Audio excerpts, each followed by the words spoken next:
रामकृष्ण हरी तुम्हा सगळ्यांचे माझ्या या आध्यात्मिक चॅनलमध्ये मी रोहिणी अगदी मनापासून स्वागत करते। तर आज आपण या व्हिडिओमध्ये श्री देवी भागवत पुराण यातील अध्याय क्रमांक 91 ते 100 पर्यंत ऐकणार आहोत। तर तुम्ही ह्या चॅनलवरती नवीन असाल आणि अजून ह्या चॅनलला सबस्क्राईब केले नसेल तर नक्की ह्या चॅनलला सबस्क्राईब करा।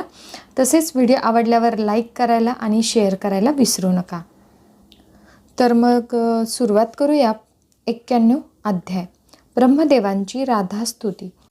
श्री नारायण नारदाला म्हणाले, राधा कृष्ण निर्मित गंगा पृथ्वीवर येण्यास निघाली। ती नवयौवना सुवर्ण अलंकारांनी सजलेली व लज्जायुक्त अशी श्री कृष्णाकडे पाहत होती। राधा क्रोधाने श्रीकृष्णाला म्हणाली, ही आपल्याकडे पुन्हा पुन्हा पाहणारी नवयौवना कोण आहे? पण राधेने ध्यान लावून गंगेचे सत्यरूप जाणले व ती ओंजळ भरून पाणी पिऊ लागली। गंगेने भयाने श्रीकृष्ण चरणांशी आश्रय घेतला, त्यामुळे त्रैलोक्यात दुष्काळ पडला। ब्रह्मादी देवांनी गोलोकी जाऊन श्रीकृष्णाची प्रार्थना केली। त्यांना रासमंडळात विराजमान झालेल्या राधाकृष्णांचे दर्शन घडले। त्यांना कधी राधा दिसे तर कधी श्रीकृष्ण। सर्वांची अवस्था भ्रमिष्ठासारखी झाली। ब्रह्मदेवांनी ध्यान लावून पाहिले असता श्रीकृष्ण संतुष्ट होऊन म्हणाले, तुम्ही गंगेला बोलवण्यासाठी आला असलात तरी ती आता येणार नाही, ती माझ्या चरणांशी लपून राहिली आहे।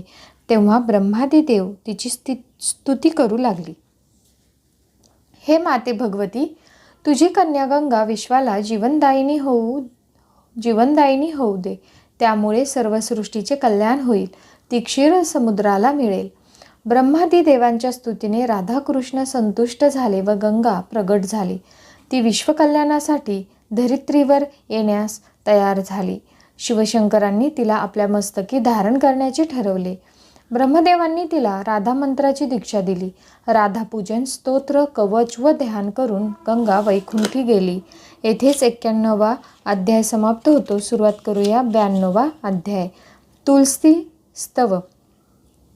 नारद मुनी श्री नारायणाला म्हणाले, प्रभो, मला तुलसी स्तोत्र व पूजनविधी सांगा। श्री नारायण म्हणाले, एकदा भगवान विष्णू तुलसी वनात गेले।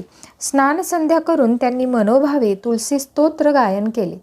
लक्ष्मी, श्री, ह्री म्हणजेच माया, क्लीम म्हणजे कामबीज, ए म्हणजे वाणी बीज यांचा उच्चार करून पुढे वृंदावन्य स्वाहा या मंत्रासह विधीपूर्वक तुलसी पूजन करावे। हा मंत्र सर्व कामना पूर्ण करणारा आहे। नारायणांनी केलेल्या स्तुतीने तुलसी प्रसन्न झाली व श्री चरणांपाशी आली। तेव्हा प्रभूंनी तिला आशीर्वाद दिला की तुला मी वक्षस्थलावर धारण करेन। सर्वजण तुझे पूजन करतील, तुला मस्तकी धारण करतील। भगवान विष्णू विरहाने व्याकुळ होत तेव्हा तुलसी वनात जात असत। तिला वृंदावती, विश्वपावनी पुष्पसारा, तुलसी व कृष्णप्रिया अशी नावे आहेत। ती कार्तिक पौर्णिमेला प्रगटली। तिचे रूप पवित्र, सौभाग्यदायी, मनोहर, साररूपा व पवित्र असे आहे। तिच्या पूजनाने सर्व पापांचे भस्म होते। येथेच 92वा अध्याय समाप्त होतो। आता आपण सुरुवात करूया 93वा अध्याय। सावित्री उपाख्यान। नारद म्हणाले, प्रभो, सर्व श्रुतींनी निर्माण करणारी सावित्री, तिची कथा मला सांगा। श्री नारायण म्हणाले, सावित्री या वदजननीचे पूजन प्रथम ब्रह्मदेवांनी केले, नंतर अन्य देवांनी, विद्वान लोकांनी, भारतवर्षातील अश्वपतीने तिचे पूजन केले। नारद विचारतात, प्रभू, हे अश्वपती कोण? कोणती इच्छा मनी धरून त्यांनी तिचे पूजन केले? श्री नारायण म्हणाले, अश्वपती हा मद्र देशाचा राजा होता। महापराक्रमी व दयाळू होता। त्यांची राणी मालती ही संतानहीन असल्यामुळे दुःखी होती। तिने वशिष्ठांच्या आज्ञेनुसार सावित्रीची उपासना केली, पण तिला दर्शन झाले नाही। म्हणून स्वतः राजाने पुष्कर क्षेत्री सावित्रीचे ध्यान व तप केले, तरीही देवी प्रसन्न झाली नाही। नंतर आकाशवाणी झाली व राजाला म्हणाली, तू 10 लाख गायत्री मंत्राचा जप कर। तेव्हा पाराशर ऋषींनी येऊन राजाला मंत्रविधी सांगितला। राजाने तो केला। त्यानंतर सावित्री त्याला प्रसन्न झाली व दर्शन दिले। राजा राणीला इच्छित वरही दिला। हे सावित्री व्रत ज्येष्ठ कृष्ण त्रयोदशीला व्रतस्थ राहून चतुर्दशीला करावे। तिच्याबरोबर गणेश, सूर्य, अग्नी, विष्णू, शिव व भगवती यांचेही पूजन करावे. हे व्रत 14 वर्षे करावे. सावित्री ही साक्षात लक्ष्मी, सर्व मनोकामना पूर्ण करणारी वेदशास्त्राची जननी आहे. तिचे षोडशोपचारे पूजन केल्याने सर्व कामना पूर्ण होतात. येथेच 93वा अध्याय समाप्त होतो. सुरुवात करूया 94वा अध्याय. सावित्री आणि सत्यवान यांची कथा. श्री नारायण म्हणाले, राजा अश्वपतीने तिचे पूजन केल्यानंतर सहस्र सूर्यमान तेजस्वी अशा माता भगवती सावित्रीने त्याला दर्शन दिले व राजाला म्हणाली, राजा, मी तुझे दुःख जाणते. तुला व राणीला एक कन्या व एक पुत्र होईल. वर देऊन देवी अंतर्धान पावली. राजाला प्रथम कन्या झाली. तिचे नाव सावित्री ठेवले. ती रूपगुण संपन्न अशी होती. तिने द्युमतसेनाच्या रूपवान गुणवान धैर्यशील मुलाला सत्यवानाला मनोमन आपला पती मानले. राजाने दोघांचा विवाह करून दिला. एकदा तो वनात लाकडे व फळे आणण्यासाठी गेला असता सावित्रीही त्याच्याबरोबर गेली. झाडावरून पडून सत्यवान मृत्यू पावला. यमधर्म त्याचा प्राण घेऊन निघाला तेव्हा सावित्रीही त्याच्या मागे निघाली. यमराजाने तिला मागे येऊ नको म्हणून सांगितले तेव्हा ती म्हणाली, प्रभू, आपण माझ्या पतीच्या प्राणांना घेऊन चाललात, मग मी कोठे जाऊ? माझा काही शंका निरसन करा. यमराजाला त्या 12 वर्षाच्या मुलीने धर्म आचारासंबंधी अनेक प्रश्न विचारले. त्याला तिचे मोठे कौतुक वाटले. कर्म, अकर्म, पाप, पुण्य यांविषयी सांगितले. यमधर्म संतुष्ट झाला. वर माग म्हणाला. तेव्हा तिने स्वतःला 100 पुत्र, पित्याला 100 पुत्र, श्वशुरांना नेत्रप्राप्ती व राज्यप्राप्ती व शेवटी सत्यवानाचे प्राण परत मागितले. यमधर्माने तिला ते परत देऊन तिची सर्व मनोकामना पूर्ण केली. येथेच 94वा अध्याय समाप्त होतो. आता सुरुवात करूया 95वा अध्याय. देवी महिमा. सावित्री यमधर्माला म्हणाली, आता तुम्ही मला बीजरूपा, मोक्षदात्री, तारण करती देवी भगवतीचा महिमा सांगा. यमधर्म सांगतात, परमात्म्याच्या पापणी हलण्याने व मिटण्याने प्रलय व पुन्हा जागृत होण्याने सृष्टीची उत्पत्ती होते. प्रलय काळी ते प्रकृतीला आपल्यामध्ये समाविष्ट करून टाकतात. तेव्हा एक पराशक्ती शिल्लक राहते. ती मूल प्रकृती व्यक्त समजली जाते. ती चितब्रह्माला अभिन्न असल्यामुळे ती प्रलयात सुद्धा स्थिर राहते. वेदांनी मुक्तीचे 4 प्रकार सांगितले आहेत. त्यात भक्तिमार्ग श्रेष्ठ आहे. श्रीकृष्णाचे भक्त मुक्तीची इच्छा करीत नाही. त्यांना भक्तीतच सुख वाटते. ज्ञानी लोकांना कर्मभोगाला निषेध मानतात. त्या कर्मभोगाला नष्ट करणे म्हणजेच मूळ प्रकृतीची सेवा होय. म्हणून हे साध्वी, तू निर्विघ्नपणे शुभदायक मार्गाने जा. माता सावित्रीचे व्रत कर. ज्येष्ठ चतुर्दशीला तू हे व्रत केलेस तर मोक्ष मिळेल. यमधर्म इतके सांगून परत गेले. सावित्री पतीसह घरी गेली. सूर्याची आदिदेवी व वेदांची जननी सावित्री माता श्रेष्ठ आहे. येथेच 95वा अध्याय समाप्त होतो. 96वा अध्याय सुरुवात करूया. लक्ष्मी पूजन विधी. नारद म्हणाले, प्रभू, आता मला कल्याणदायी लक्ष्मीची कथा ऐकवा. श्री नारायण म्हणाले, प्राचीन काळी इंद्राने क्षीरसागरात स्नान करून कलश स्थापन केला व षडदेव म्हणजेच गणेश, दिनेश, अग्नी, विष्णू, शिव व पार्वती यांचे पूजन केले. नंतर ऐश्वर्यदायी महालक्ष्मीला आवाहन केले. त्याच्याबरोबर देव, मुनी व ब्राह्मणांनीही पूजन केले. यालाच सामोक्त ध्यान विधी म्हणतात. त्या सर्वांनी श्री महालक्ष्मीची षोडशोपचारे पूजा केली. सर्व पदार्थ अर्पण केले. ओम श्री ह्रीं कमलवासिन्यै स्वाहा या मूलमंत्राचा जप केला. त्यामुळे त्यांना ऐश्वर्य व सिद्धी प्राप्त झाली. महालक्ष्मीने इंद्राला दर्शन दिले. ती भुवनेश्वरी रत्नजडित विमानात बसली होती. तिनेही रत्नजडित आभूषणे परिधान केली होती. तिचे तेज सगळीकडे पसरले होते. त्या जगन्मातेला पाहून इंद्रादी देव हर्षित झाले. इंद्र म्हणाले, हे कल्याणदायी ऐश्वर्यदायी माते भगवती, तुला वंदन असो. तू आमच्यावर सतत कृपा करावीस अशी मी तुला विनंती करतो. महालक्ष्मी संतुष्ट झाली. तिने सर्वांना वर दिले व ती क्षीरसागरातील विष्णुलोकी गेली. येथेच 96वा अध्याय समाप्त होतो. सुरुवात करूया 97वा अध्याय.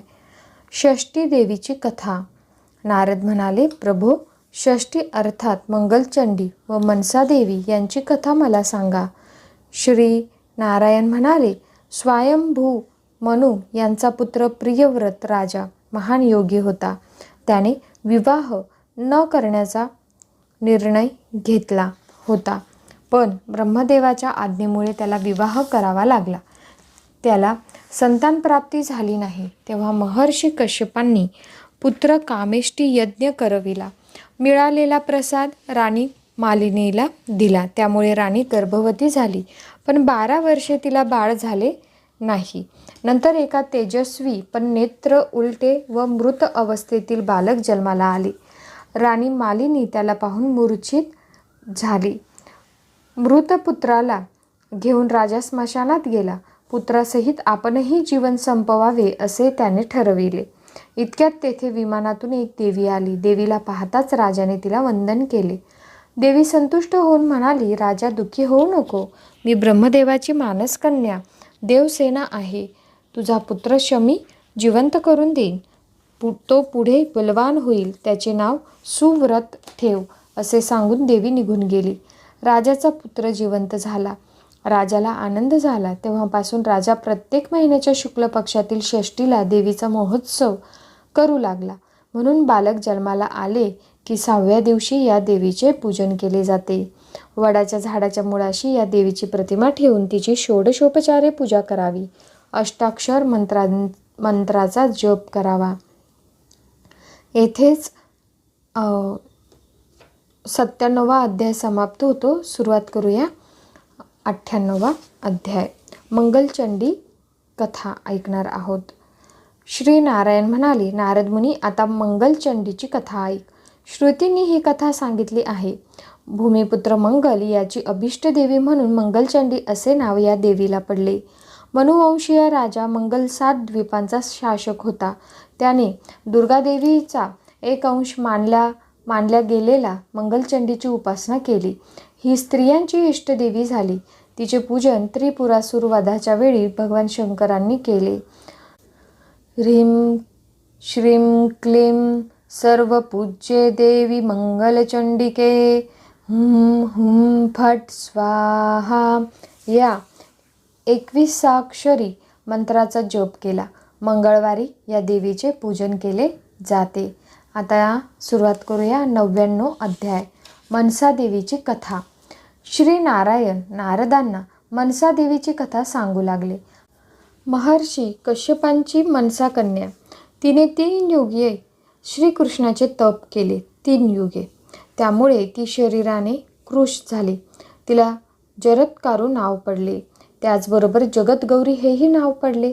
त्याचप्रमाणे ती भगवान शंकराची शिष्या होती म्हणून तिला शैवी नाव पडले. तसेच तिला वैष्णवी, नागेश्वरी, नागभामिनी, विषहरी, सिद्धयोगिनी, मृतसंजीवनी, ज्ञानयुता अशी नावे आहेत. ती महर्षी आस्तिकांची माता आहे. जरत्कारु ऋषींची पत्नी आहे. तिच्या 12 नावांच्या जपाने सर्पभय नष्ट होते. जपाने सिद्धी मिळालेला मनुष्य विषही भक्षण करू शकतो. येथेच 99वा अध्याय समाप्त होतो. आता आपण सुरुवात करूया 100वा अध्याय. त्रैलोक्य मंगल कवच. मनसा देवीने आपले गुरु भगवान शंकराच्या आज्ञेप्रमाणे कैलासावर तप केले. काही दिवसांनी तिला सुंदर शक्तिवान पुत्र झाला. तो विष्णूंचा अंश होता. भगवान विष्णूंचा अंश होता. भगवान शिवाने त्याला ज्ञानोपदेश केला. तो पुढे विद्वान योगीजनांचा गुरु बनला. मनसा देवींनी त्याचे नाव आस्तिक ठेवले. कुरुवंशीय राजा परीक्षिताला ऋषींच्या शापामुळे तक्षक नागाचे भय होते. राजा खूप काळजी घेत होताच, पण दुर्दैवाने त्याला तक्षक चावला. राजा मरण पावला. त्याचा पुत्र जनमेजयाने क्रोधित होऊन सर्प सत्रास आरंभ केला. त्यात सर्व सर्प मरू लागले. त्यावेळी तक्षकाने इंद्राचा आश्रय घेतला. इंद्राने मनसा देवीची प्रार्थना केली व तिच्याकडून अभयदान मिळवले. तेव्हापासून सर्प भयापासून मुक्ती मिळवण्यासाठी मनसा देवीची उपासना केली जाते. येथेच 91 ते 100 अध्याय समाप्त होतात. आता पुढील व्हिडिओमध्ये आपण 101 ते 110 व्हिडिओ लवकरच ऐकूयात. तर इथेच थांबूया. ओम दुर्गाय नमः. धन्यवाद.